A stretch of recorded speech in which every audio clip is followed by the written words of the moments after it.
Next माननीय सदस्य professor Manoj Kumar Jha, 4 minutes. मैं जानता था माननीय सभापति महोदय आप वक्त का जिक्र करेंगे, तो वक्त रहता नहीं, कहीं टिककर इसकी भी आदत आदमी सी है।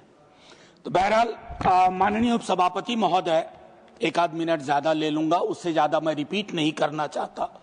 माननीय सदस्यों ने, हमारे साथियों ने व्यापक दृष्टिकोण से इसके समक्ष अपनी बातें रखी हैं।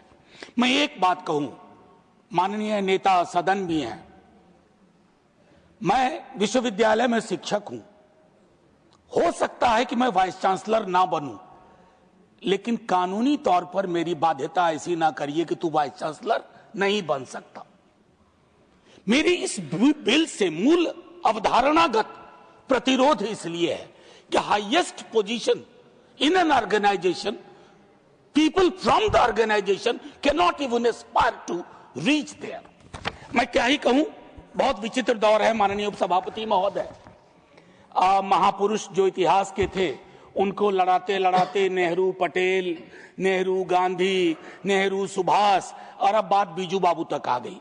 तो खैर मैं इसमें जाना नहीं चाहता, लेकिन don't put a force against each other. I think this is against the basic spirit of our constitution and the way it was envisaged. माननीय उपसभापति महोदय, मेरा यह मानना है कि अभी जब हम लोग यहां बात कर रहे हैं, तो उस सदन में संभवतः लेफ्ट विंग एक्सट्रीमिज्म के खात्मे पे बातचीत हो रही है, और अच्छी बातचीत हो रही है, मैंने लॉबी में बैठ के देखा। लेकिन इसमें महत्वपूर्ण भूमिका किन्होंने निभाई? They are the unsung heroes, the CAPF। I would say unsung. Unsung इसलिए न सर, श्रद्धांजलि के देश में हम तब्दील हो गए। शव, पार्थिव शरीर आया, श्रद्धांजलि हुई, तस्वीरें खींची गई, और हमारे कर्तव्यों की इतिश्री हो गई। हमें चिंता नहीं कि उनका प्रमोशन क्या हो रहा है, वो किस हालात में जी रहे हैं।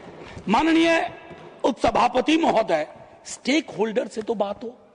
आपके तमाम बिलों में मैं इन दिनों देख रहा हूं, स्टेक होल्डर कंसल्टेशन का कोई उसकी पृष्ठभूमि नहीं है। माननीय उपसभापति महोदय, ये परिस्थितियां विचित्र हैं। अगर एक सेकंड लेफ्टिनेंट आर्मी में can aspire to become the chief of the army, shouldn't it apply here? Coast Guard is headed by somebody from within the cadre. तो ये क्या गुनाह किया है CAPF के हमारे अधिकारियों ने, मैं एक और हमारे जवानों ने। मैं माननीय उपसभापति महोदय, आपके माध्यम से ये कह रहा हूं कि इनमें, जब मैं यहां आज बोल रहा हूं, एक व्यापक धारणा है। मैंने दोनों ग्रुप से बात की है, IPS ऑफिसर से भी मेरे कंसल्टेशन हुए, कई दोस्त हैं। मैं संभवतः इस सदन में कुछ लोगों में होऊंगा जिसने वो परीक्षा दी और असफल हुआ, तो मैं सिविल सर्विसेज का भी असफल विद्यार्थी हूं। लेकिन मैं जानता हूं सर, हर फोर्स का एक डोमेन होता है। ये डोमेन ट्रेसपासिंग उचित नहीं है सर।